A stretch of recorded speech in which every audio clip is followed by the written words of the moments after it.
नमस्कार दोस्तों, स्वागत है आपका वीके न्यूज में। खबर है रामचरितमानस को लेकर हो रहे विवाद को लेकर, जिसमें एक बड़ा अपडेट आया है। अपडेट यह है कि बरेली पहुंचे मोहन भागवत ने रामचरितमानस विवाद के बीच हिंदू जातियों को लेकर कुछ बयान दिया था।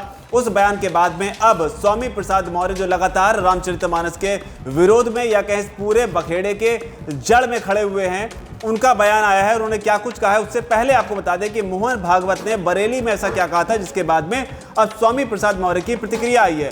प्रतिक्रिया में उन्होंने जो कहा है स्वामी प्रसाद मौर्य ने, उन्होंने तो ग्रंथों को खत्म करने की ही बात कह दी है। मोहन भागवत ने क्या कहा है, पहले आपको वो बताते हैं, फिर आपको स्वामी प्रसाद मौर्य का वो बयान सुनवाएंगे।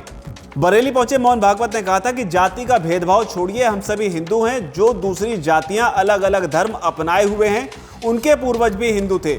हमें विभिन्न जातियों, पंथ, भाषाओं और क्षेत्रों के परिवारों के साथ मित्रवत संबंध बनाकर उनके साथ नियमित रूप से मिलन, भोजन और चर्चा करनी चाहिए।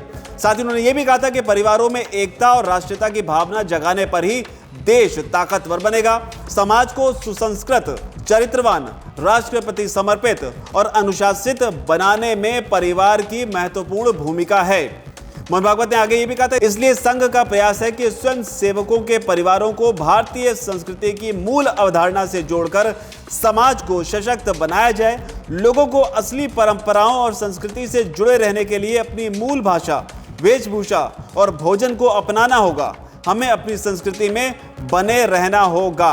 और ये दूसरा मौका था जब मोहन भागवत का इस तरीके से बयान आया। इससे पहले मोहन भागवत ने एक और बड़ा बयान दिया था। तब उन्होंने कहा था कि जाति भगवान ने नहीं बनाई, जाति पंडितों ने बनाई, जो गलत है। भगवान के लिए हम सभी एक हैं। हमारे समाज को बांटकर पहले देश में आक्रमण हुआ, फिर बाहर से आए लोगों ने इसका फायदा उठाया। तो ये बयान मोहन भागवत का था। ताबड़तोड़ इस पर हमले किए हैं स्वामी प्रसाद मौर्य ने, जो अभी सपा में हैं, पहले बीजेपी में थे। सवाल उन पर भी उठते हैं कि जब वो बीजेपी में थे तब उन्होंने रामचरितमानस का मुद्दा क्यों नहीं उठाया, क्योंकि रामचरितमानस तो बहुत पुरानी है। स्वामी प्रसाद मौर्य को पार्टी के हिसाब से अपनी चीजें याद क्यों आई। लेकिन स्वामी प्रसाद मौर्य ने अब क्या कहा है, वो बयान आप खुद सुनिए, जहां पर वो कह रहे हैं कि ग्रंथ को खत्म करिए, तभी ये जो प्रथा है ये खत्म होगी। आप खुद उनका ये बयान सुनिए। हमने संघ प्रमुख श्री भागवत जी के उस बयान का जवाब दिया है, जिसमें पूरे देश को उपदेश दे रहे हैं कि जातिवाद खत्म करने का प्रयास करना चाहिए।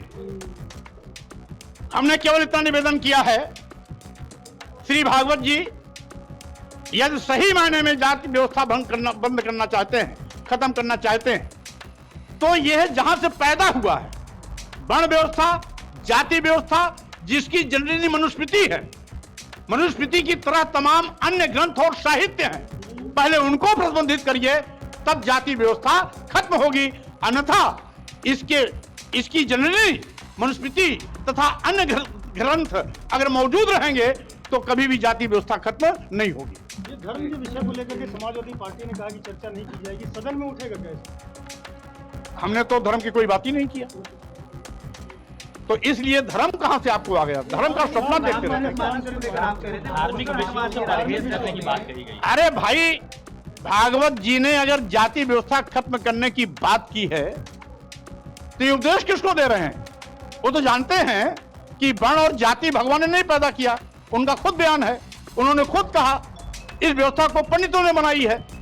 तो जो बनाई व्यवस्था है, जहां से वर्ण व्यवस्था चली है, जहां से जाति व्यवस्था पैदा हुई है, उस मनुस्मृति को और साथ ही साथ अन्य और भी साहित्य व ग्रंथ जो वर्ण व्यवस्था, जाति व्यवस्था के पोषक हैं, उसको प्रतिबंधित करें, तब जाति व्यवस्था खत्म हो जाए। तो सुना आपने, तो कुल मिलाकर स्वामी प्रसाद मौर्य और मोहन भागवत दोनों के बयान हमने आपको बताए। इन दोनों में से कौन सही है, कौन गलत है, किसके साथ आप खड़े होना चाहते हैं, आप खुद बताएं कमेंट सेक्शन में कि आपके इस पूरे विवाद पर, इस पूरे प्रकरण पर आपकी राय क्या है।